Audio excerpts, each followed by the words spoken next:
hari ini, semalam, saya kadang-kadang terasa malu juga dengan pimpinan kita, khususnya warga UMNO. Hari ini, apabila MCA yang tak ada kemengena, mereka cuma hanya ada, sebab Datuk Seri Najib hanya menjadi pengerusi Barisan Nasional. Tapi bukan presiden partinya. Tapi, berbeza pendirian MCA. Saudara, nampak gayanya MCA telah pun mengeluarkan kenyataan. Dan mereka mendesak supaya segera dijelaskan berhubung dengan memo dalam AG Chamber ataupun kantor peguam negara yang bocor demi untuk memelihara kedaulatan dan undang-undang. Dokumen yang dikatakan bocor ataupun memo daripada Jabatan Peguam Negara yang katanya telah dibocorkan oleh satu portal baru ini, sepatutnya kata MCA wajar dipandang serius. Ini kenyataan daripada Neo Chiu Tiong selaku Timbalan Pengurusi Biro Komunikasi dan Diplomasi Antarabangsa Parti MCA, saudara. UMNO tak ramai yang buat kenyataan. Adalah baru ni Ketua Pemuda. Yang lain bagaimana? Ketua Puteri tak bercakap, Ketua Wanita tak bercakap, Ahli Majlis Tinggi pun tak bercakap. Ini keadaannya, saudara. Sebab katanya dokumen yang bocor itu perlulah ditangani secara serius oleh kerajaan. Kerana ia dengan memberi penjelasan sama ada ia sahih atau sebaliknya. Dan seharusnya bertindak segera demi memastikan kedaulatan undang-undang negara seperti yang terkandung dalam prinsip rukun negara kekal terpelihara. Saudara, dokumen bertarikh 10 September 2019. Katanya setebal 12 muka surat yang masih boleh diakses oleh orang ramai menerusi pautan https drive.google.com file dalam /d 12 ACA 3 YFIY UD BW CSU 9 ORZE 3. Saudara, menyentuh tentang 6 pertuduhan yang dikenakan terhadap mantan Perdana Menteri Datuk Seri Najib Tun Razak dan juga bekas Ketua Setiausaha. Yang ini juga telah pun dilontarkan oleh anak Datuk Seri Najib, itu Yana. Jadi sebab dia kata Biro MCA tadi, seperti yang kita maklum, antara kandungan memo dalam tersebut itu, antara kandungan dalaman memo tersebut ialah merumuskan bahawa tiada kes untuk mendakwa Datuk Najib, pertuduhan yang tidak memenuhi keperluan atau ambang minima untuk dibawa ke mahkamah. Tiada satu pun daripada 138 saksi yang ditemu bual oleh AG Chambers ataupun Jabatan Peguam Negara berpihak kepada kes pendakwaan. Tidak ada bukti, dokumen yang memihak kepada kes pendakwaan dan kes pendakwaan YNDB IPIC tidak patut diteruskan.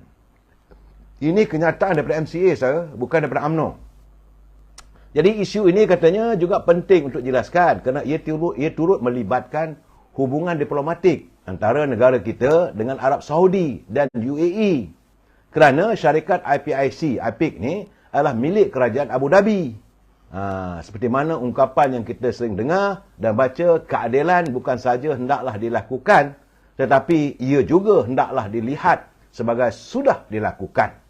Bukan saja Datuk Seri Najib dan ahli keluarganya, tapi seluruh masyarakat termasuk dunia khususnya. Mereka dalam bidang perundangan pastinya sedang melihat apa yang sedang berlaku di negara kita. Ini tuntutan daripada pemimpin daripada MCA. Saya haraplah perkara ini UMNO pun kena bercakap lah soal ini, saudara. Ramai orang tak ingat sebenarnya penubuhan amanah itu tapaknya adalah di Dun Simpang Jeram. Itu sebenarnya tapak asas parti dan kita ada kekuatan akar umbi di situ. Jadi kata Datuk Azli, saya yakin kemenangan itu dapat diterjemahkan. Saudara.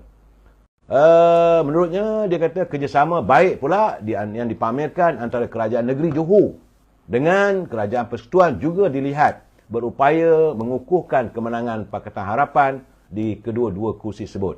Saya yakin dengan kerjasama Kerajaan Perpaduan ditambah dengan Kerajaan Negeri, saya fikir kerjasama antara Pakatan Harapan dan Barisan Nasional di Johor akan dapat diterjemahkan melalui kemenangan yang lebih baik. Itu kenyataan daripada Saudara Azli. Sebab itu kita melihat bahawa bagaimana pilihan raya di Pulai dan Simpang Jeram ini akan dilihat sebagai pengukur. Apakah ia dapat menjadi ubat untuk melihat kembalinya perpaduan parti UMNO Barisan Nasional dan Pakatan Harapan menyantuni politik dasar politik negara ini dapat dilihat untuk kembali bertapak. Kalau sesuatu berlaku dalam pilihan raya nanti di Simpang Jeram dan di Pulai, ini akan memudarkan harapan, saudara. Sebab itu kita harus lihat, dan saya yakinlah pimpinan parti-parti yang berada dalam Pakatan Harapan dan juga Barisan Nasional akan berhempas pulas. Agak menarik, saudara. Begitu juga Perikatan Nasional tentulah akan menurunkan segala bentuk serangan ataupun dakyah-dakyah untuk menggamit yakin rakyat memihak kepada mereka. Sebab itu saya katakan berhati-hati, juga akan bakal ada fiesta cacian maki hamun di Simpang Jeram dan juga di Pulai. Kerana keadaan ini saya tidak boleh dinafikan apabila adanya pertembungan yang maha hebat. UMNO Barisan Nasional bersama-sama dengan Pakatan Harapan mengharapkan Pulai adalah satu-satunya situasi untuk dijadikan sebagai macam tonik atau menambah kekuatan ubat untuk merawat lelah, luka yang dialami oleh Pakatan Harapan bersama dengan UMNO Barisan Nasional dalam pilihan raya negeri yang lalu. Tapi begitu juga bagi Perikatan Nasional, mereka juga mendambakan kejayaan untuk mengubat luka apabila 18 calon daripada Perikatan Nasional dalam pilihan raya lepas hilang wang pertaruhan. Sama-sama kita lihat, memang rancak saudara kali ini. Saya insya-Allah akan bertandang ke Johor untuk melihat perkembangan tersebut. Saya menerima ini satu tulisan sahabat saya, saudara Halim dari Bukit Mertajam. Katanya UMNO Barisan Nasional dan juga Pakatan Harapan mempunyai tempoh jadah waktunya 4 tahun lagi. Jadi sudah sampai masanya agar pimpinan turun ke gelanggang bertemu dengan akar umbi. Saya sempat menghubungi Presiden UMNO, Datuk Seri Zahid Hamidi. Saya tanya pada beliau, what are you going to do? Apakah beliau akan lakukan untuk merawat resah ahli-ahli parti di peringkat akar umbi? Jadi beliau menyatakan sejelas-jelasnya, bermula daripada 25 Ogos mendatang ini, beliau akan turun di Pulai dan turun di semua bahagian. Ada 190 bahagian, bukan untuk bertemu dengan ahli-ahli atau pimpinan peringkat bahagian, tapi beliau akan bertemu dengan ahli-ahli ketua cawangan, ketua putih cawangan, ketua wanita cawangan, ketua cawangan, jawatan kuasa cawangan, 4 peringkat. Artinya kalau beliau turun ke Pulai, maka semua cawangan yang ada dalam Pulai itu akan disantuni oleh Bapak Presiden kita. Dan beliau mengharapkan semua pimpinan Majlis Tinggi UMNO akan turun ke gelanggang. Kali ini katanya kita harus nyalakan obor perjuangan Parti UMNO ini disemarakkan di peringkat akar umbi. There is no two ways about it, katanya. Saya dengar nampaknya bersemangat juga Presiden kita ni. Getinya saudara, tiap-tiap kehadiran Presiden UMNO, dia tidak hanya sekadar bertemu dengan pimpinan bahagian. Kali ini pimpinan di peringkat akar umbi, di cawangan, di 4 peringkat. Ketua pemuda, ketua putri, ketua wanita, ketua cawangan, jawatan kuasa wanita, jawatan kuasa di peringkat cawangan. Kalaulah cawangan ada 100, ini ketika ada kurang-kurangnya himpunan akan bertemu dengan 500. Paling-paling kurang pun 500 ke 600 ahli akan disantuni kerana beliau harus memperjelaskan. Kerana beliau yakin bahawa ahli-ahli peringkat akar umbi masih belum saudara makna, jangan sebut begitu saudara. Tak baik. Kenapa saudara menggunakan perkataan-perkataan sebegitu? Saya tak suka dengar perkataan begitu saudara. Ini kita bercakap soal parti saya. Tiba-tiba anda mengatakan barua dan sebagainya. Itu bukan bahasa. Bahasa menunjukkan bahasa saudara. Saudara, dunia kata tabur dedak di Kedah macam tabur baja di Bendar. Itu tak tahulah saya saudara. Saudara boleh bercakap apa saja. Tetapi saya yakin kali ini kalau Presiden parti turun. Sebab saya pun dah. Dia kata, teruk juga, ia belasah saya. Saya kata, saya bukan belasah, saya menegur. Saya menegur supaya pimpinan turun. Kerana ahli peringkat akar umbi tak tahu. Mereka tak faham. Tidak diperjelaskan bagaimana hubungan antara UMNO dan Pakatan Harapan ini terjalin.